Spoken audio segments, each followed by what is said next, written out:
Hi all, നമ്മളിപ്പോൾ കോഴിക്കോട് നിന്ന് ആലപ്പുഴയിലോട്ടുള്ള യാത്രയിലാണ്. +2 റിസൾട്ട് വന്നപ്പോൾ സൈലത്തിന് അഭിമാനമായി മാറിയ 1199 മാർക്ക് നേടിയ ഒരു മിടുക്കിയെ കാണാനുള്ള യാത്രയിലാണ്. സോ നിങ്ങളും വന്നേക്കും.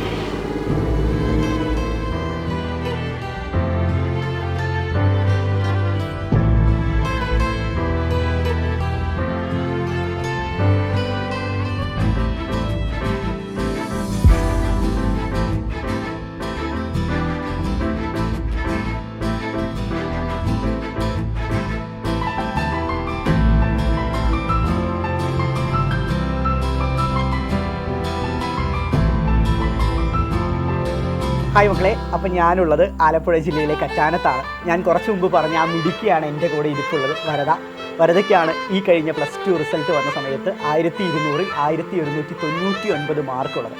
സോ നമുക്ക് വരദയുടെ വിശേഷങ്ങൾ നമുക്ക് നേരിട്ട് തന്നെ ചോദിച്ച് മനസ്സിലാക്കാം. സോ ആദ്യം ഈ പറയുന്ന വീഡിയോ കണ്ടുകൊണ്ടിരിക്കുന്ന എല്ലാ മക്കളുടെയും സംശയമായിരിക്കും, ആ ഒരു മാർക്ക് എവിടെയാണ് പോയെന്ന് വലിയ സംശയമായിരിക്കും. അതുപോലെ തന്നെ എങ്ങനെയാണ് ഇത്രയും മാർക്ക് സ്കോർ ചെയ്യാൻ സാധിച്ചത്, ഇതിൻ്റെ പുറകിലുള്ള സീക്രട്ട് എന്താണ് എന്നുള്ള കാര്യമായിരിക്കും എല്ലാവരുടെയും സംശയം. അപ്പോൾ മോൾക്ക് എന്താ പറയാനുള്ളത്?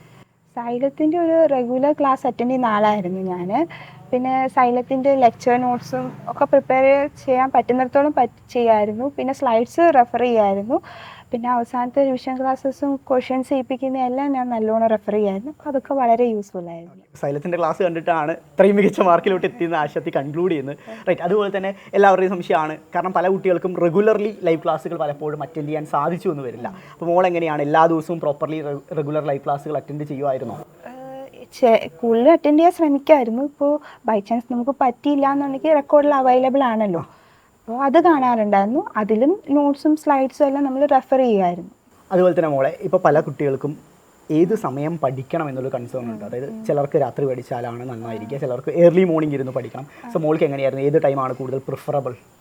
പലർക്കും ഏർലി മോർണിംഗ് ആണ്, പക്ഷേ ഞാനൊരു ലേറ്റ് നൈറ്ററാണ്. കൂടുതലും എനിക്ക് ഒരുപാട് രാവിലെ എണീക്കുന്നതിനേക്കാളും കംഫർട്ട് കുറച്ചുകൂടി രാത്രി ഇരിക്കുന്നതാണ്. പിന്നെ ഇതിലെല്ലാം ഉപരി നമുക്കൊരു കംഫർട്ടബിൾ ആയിട്ടുള്ള, നമ്മുടെ മൈൻഡിനൊരു കംഫർട്ടബിൾ ആയിട്ടുള്ള ടൈം വേണം നമ്മൾ ഏറ്റവും കൂടുതൽ അക്കാഡമിക്സിനൊക്കെ ഉപയോഗിക്കാനായിട്ട്. എങ്കിലേ നമുക്ക് അതിൻ്റെ ഒരു മാക്സിമം പ്രൊഡക്ടിവിറ്റി കിട്ടത്തുള്ളൂ. അടിപൊളി. സോ പലരും അതുപോലെ തന്നെ തെറ്റിദ്ധരിച്ച് വെച്ചിരിക്കുന്നത് മണിക്കൂറുകളോളം പഠിച്ചാൽ മാത്രമേ ഇത്രയും മികച്ച മാർക്ക്, ഈ ഫുൾ മാർക്കൊക്കെ നേടിയെടുക്കാൻ സാധിക്കുള്ളൂ. അതായത് ഒരു ദിവസം 10 മണിക്കൂറൊക്കെ ഇരുന്ന് ഓവർനൈറ്റൊക്കെ ഇരുന്ന് പഠിച്ചാൽ ഇതൊക്കെ പോസിബിൾ ആവും എന്നൊക്കെ പറയാറുണ്ട്. സോ മോൾക്ക് അങ്ങനെയാണ് ഈ പറയുന്ന ഇത്രയും സമയമൊക്കെ ഇരുന്ന് പഠിക്കാറുണ്ടോ? ഞാൻ അത്രയും സമയം പഠിക്കാറില്ല. നമ്മൾ 10 മണിക്കൂർ പഠിച്ചു എന്നുള്ളതല്ല, പഠിക്കുന്ന 1 മണിക്കൂറാണ് നമ്മളത് യൂസ്ഫുൾ ആയിട്ട് പഠിക്കുക എന്നുള്ളതാണ്. അപ്പോൾ അത് തന്നെ വാലിഡായ പോയിന്റ് തന്നെയാണ് പറഞ്ഞത്.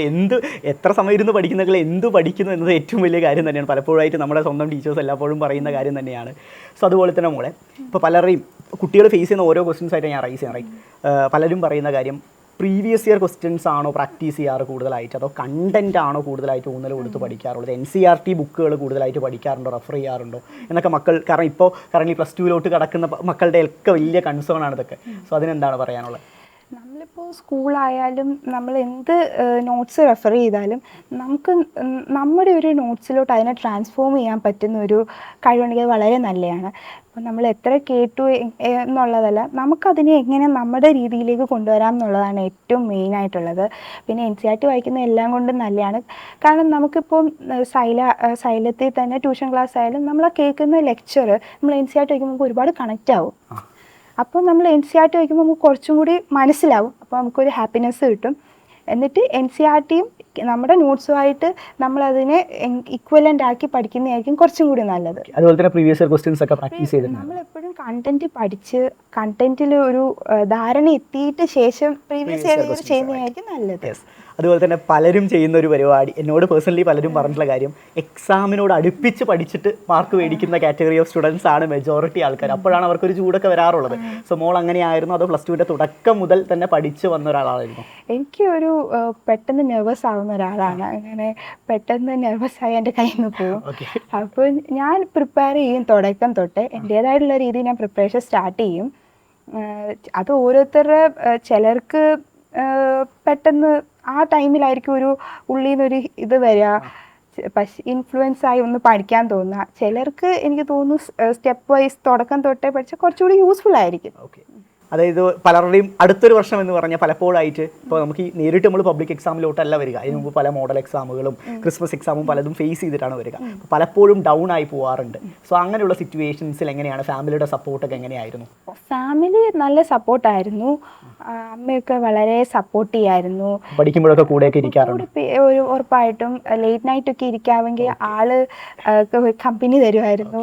പിന്നെ അമ്മയുടെ ഒക്കെ അടുത്താണെങ്കിൽ നമുക്ക് ഞാൻ പഠിക്കുന്ന കാര്യങ്ങളൊക്കെ ഞാൻ പഠിപ്പിക്കായിരുന്നു. അമ്മയെ ഒന്ന് പഠിപ്പിച്ച് ട്രെയിൻ ചെയ്തതിന് ശേഷം അപ്പോൾ നമുക്ക് കുറച്ചുകൂടി എനിക്ക് തോന്നുന്നു പലപ്പോഴും നമ്മൾ വായിച്ചിരിക്കുന്നതിനേക്കാൾ നമ്മൾ ഒരാൾക്ക് പറഞ്ഞു കൊടുക്കുമ്പോൾ കുറച്ചുകൂടി പെട്ടെന്ന് കണക്ട് ആവും പലർക്കും.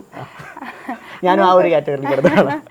അപ്പോൾ അമ്മയോടൊക്കെ അങ്ങനെ ഇരുന്ന് പറയുമായിരുന്നു. അപ്പോൾ അതൊക്കെ എനിക്ക് ഭയങ്കര യൂസ്ഫുൾ ആയി. അതിനൊക്കെ അമ്മ ഇരുന്ന് തരുമായിരുന്നു. അത് വലിയൊരു സപ്പോർട്ട് തന്നെയാണ്. പാരൻസ് നമ്മുടെ കൂടെ നമ്മുടെ വൈബിൽ തന്നെ നിൽക്കുക എന്ന് പറഞ്ഞാൽ വലിയൊരു ഭാഗ്യം തന്നെയാണ്. റൈറ്റ്. ഇപ്പോൾ ലാസ്റ്റ് ക്വസ്റ്റ്യൻ എന്ന് പറഞ്ഞാൽ പല മക്കൾ ഇപ്പോൾ നമ്മൾ ലോഞ്ചിലൊക്കെ പറയാറുണ്ട് സൈലത്തിന് ലൈവ് ക്ലാസ്സുകൾ മാത്രം കണ്ടാൽ മതി, ഇപ്പോൾ അഗ്നി ബാച്ചിൽ മാത്രം ജോയിൻ ചെയ്താൽ മതി, മുഴുവൻ മാർക്കും ഗ്യാരണ്ടീഡ് ആണ്. അപ്പോൾ പലരുടെയും മനസ്സിലുള്ളത് മുഴുവൻ മാർക്കൊന്നും എന്നെ കൊണ്ട് കൂട്ടിയാൽ കൂടില്ല എന്നൊക്കെ വിചാരിക്കുന്ന മക്കളുണ്ടാവും. അത് കാണിച്ചു കൊടുത്ത ഒരാളെ മുഴുവൻ മാർക്കിനോട് അടുപ്പിച്ച് ഏകദേശം 1 മാർക്ക് മാത്രമേ നഷ്ടപ്പെട്ടുള്ളൂ. സോ ഇതെങ്ങനെ ഇത് പോസിബിൾ ആകുമോ എന്ന് സംശയിക്കുന്ന ആളുകളോട് എന്താ പറയാനുള്ളത്? പോസിബിൾ ആവും. ഒരു ആവറേജ് സ്റ്റുഡൻ്റ് ആയാൽ പോലും വില്ലുണ്ട്, അത് അച്ചീവ് ചെയ്യണമെന്ന് സ്ട്രോങ് ആയിട്ട് വിചാരിച്ചു കഴിഞ്ഞാൽ പറ്റും. പിന്നെ പലരും നമുക്ക് പല ഉപദേശങ്ങളും മാർഗങ്ങളും തരും, നമുക്ക് അങ്ങനെ ചെയ്താൽ കിട്ടുമെന്ന് വെച്ചാൽ അതല്ല, നമുക്കൊരു ഹാർഡ് വർക്ക് ചെയ്ത് ഷോർട്ട് കട്ട് പോകാതെ സ്ട്രെയിറ്റ് റോഡിൽ പോയി കഴിഞ്ഞാൽ നമുക്ക് ഉറപ്പായിട്ടും കിട്ടും. ഓക്കെ. അതുപോലെ തന്നെ സൈലത്തിൻ്റെ ടീച്ചേഴ്സിൻ്റെ ക്ലാസ്സുകൾ എത്രത്തോളം, സൈലത്തിൻ്റെ ഈ പറയുന്ന ഓൺലൈൻ ബാച്ച് എത്രത്തോളം എഫക്റ്റീവ് ആയിരുന്നു ഇയാളുടെ ഈ പറയുന്ന ഇത്രയും വലിയൊരു മാർക്കിലോട്ടുള്ള നേട്ടത്തിൽ? വളരെ എഫക്റ്റീവായിരുന്നു. വളരെ നമുക്ക് നല്ല ഫ്രണ്ട്ലി ആയിട്ട് തോന്നുന്ന ക്ലാസ്സുകളായിരുന്നു. പിന്നെ നമുക്ക് അതിൽ നിന്ന് നോട്ട്സ് എഴുതിയെടുക്കാം. പിന്നെ നമുക്ക് ലാസ്റ്റ് ഒക്കെ ആകുമ്പോഴത്തേക്കും നമുക്ക് റിവിഷൻ ക്ലാസ്സുകളാണ്, അതിൽ PYQs ഒരുപാട് ചെയ്യിക്കും. അപ്പോൾ നമുക്ക് അതൊക്കെ ലാസ്റ്റ് മൊമെൻറ്റിൽ ഒരു പ്രിപ്പറേഷനായിട്ട് ഒരു റിവിഷനായിട്ടൊക്കെ നമുക്ക് കൊണ്ടുപോകാം. അതൊക്കെ നമുക്ക് എക്സാമിലേക്ക് എത്തുമ്പോൾ വളരെ യൂസ്ഫുൾ ആയിരിക്കും. ഇനിയിപ്പോൾ മോളുടെ ഫ്യൂച്ചർ പ്ലാൻസ് എന്തൊക്കെയാണ്? +2 നല്ല മാർക്കോടെ പാസ്സായിട്ടുണ്ട്. ഇനിയിപ്പോൾ ഫ്യൂച്ചർ എന്താണ്? ഇനി ഫ്യൂച്ചർ പ്ലാൻസ് എന്താണ്? പൊതുവെ മാത്സ് ഇഷ്ടപ്പെടുന്ന ഒരാളാണ് ഞാൻ. അപ്പം ഞാൻ ഇപ്പോൾ വിചാരിക്കുന്നത് എൻജിനീയറിങ്ങിന് പോകാനാണെന്നാണ്. പിന്നെ എനിക്ക് ടീച്ചിങ് ഇഷ്ടമായതുകൊണ്ട് ഞാൻ ആ കരിയർ നോക്കുന്നുണ്ട്. ഇപ്പോൾ സൈലത്തിൽ ഭാവിയിൽ ഒരു നല്ലൊരു ടീച്ചറായിട്ട് ചിലപ്പോൾ വരാൻ സാധ്യതയുണ്ട് അല്ലേ? റെഡി. ഓക്കെ. അപ്പോൾ ഓൾ ദി ബെസ്റ്റ്. സോ മക്കളെ, ദാറ്റ്സ് ഇറ്റ്.